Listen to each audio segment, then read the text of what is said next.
Thanks, Patrick. And as Patrick said, this is really a reflection on what 1 year of big government socialist policies have done to the hardworking people that make this country so great. The biggest frustration and complaint I hear when I go back home or when I go to other parts of the country right now is the inflation that's hitting families. Inflation is the biggest tax on low-income families. And if you go back to candidate Biden, before you look at what 1 year of President Joe Biden's gotten us, candidate Biden promised that anybody making under $400,000 would not pay a dime in new taxes. And yet, right off the bat, he took actions to cancel the Keystone Pipeline day one, eviscerating thousands of hardworking jobs. These were good jobs, people making $50,000, $80,000 a year with great careers. He took those jobs away, so they paid the price for Joe Biden's policies. But then you look at inflation. As Joe Biden immediately pushed an agenda to spend not billions, but trillions of dollars in new programs and proposing trillions of dollars in new taxes, inflation started going up dramatically. We see highest levels in over 40 years for inflation.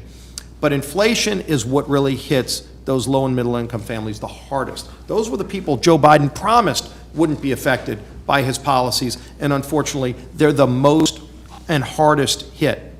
They were the first to be hit and the hardest hit by his policies. When everybody goes to the grocery store right now, they're paying dramatically more for things at the grocery store. We see bacon up 20%. We see meat prices up double digits. We see all of the basic household goods that you buy are dramatically more expensive. It makes it harder for those families to put food on the table.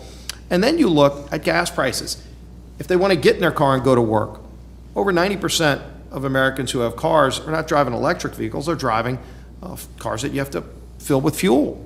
By the way, those people that are driving the electric cars, they're not plugging those cars into trees. They're plugging them into outlets that you have to generate energy to produce. A lot of that is fossil fuels. In most communities have natural gas. Maybe they have nuclear. They might have coal to generate the power. That power costs money. That power has to come from somewhere. And when Joe Biden came in, he shut down domestic drilling on federal lands. Again, killed the Keystone Pipeline day one. And that's not that Joe Biden's against all pipelines, because he green-lighted Russia's pipeline. And this is where I think you see most people in America very angry and frustrated by these policies, because it's not about protecting the earth, because if it was about lowering carbon emissions, you would be producing more energy in America. But what did he do? He let Putin get a pipeline, shutting down American pipeline and the workers that helped build it. Then he started begging OPEC countries to produce more oil after he made it harder to drill for oil in America. And this is where the carbon footprint really comes in. If you drill for America, oil's got to come from somewhere. Most of our economy, our manufacturing, is based on fossil fuels.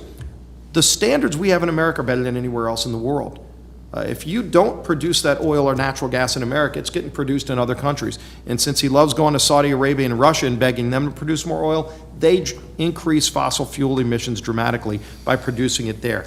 If you want to help our economy, if you want to lower the cost of gasoline, which as we know is up almost 40–50%, biggest tax on low-income families, make more of that energy here in America. It'll not only lower costs, it'll actually lower carbon emissions around the globe. And finally on this, when asked what the Biden administration's plan to increase oil production and lower gas prices is, his energy secretary, Jennifer Granholm, laughed and said, quote, "That is hilarious."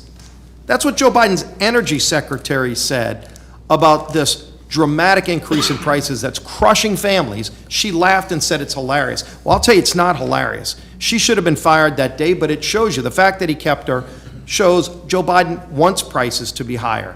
He wants those taxes to be higher on those hardworking families that he promised that he would protect. He's failed them on every single front. It's why inflation is such a devastating drag on our economy and such a high tax on low and middle income workers. We as Republicans will fix these problems. We will continue to push for the kind of policies that will reverse this high inflation, these high gas prices.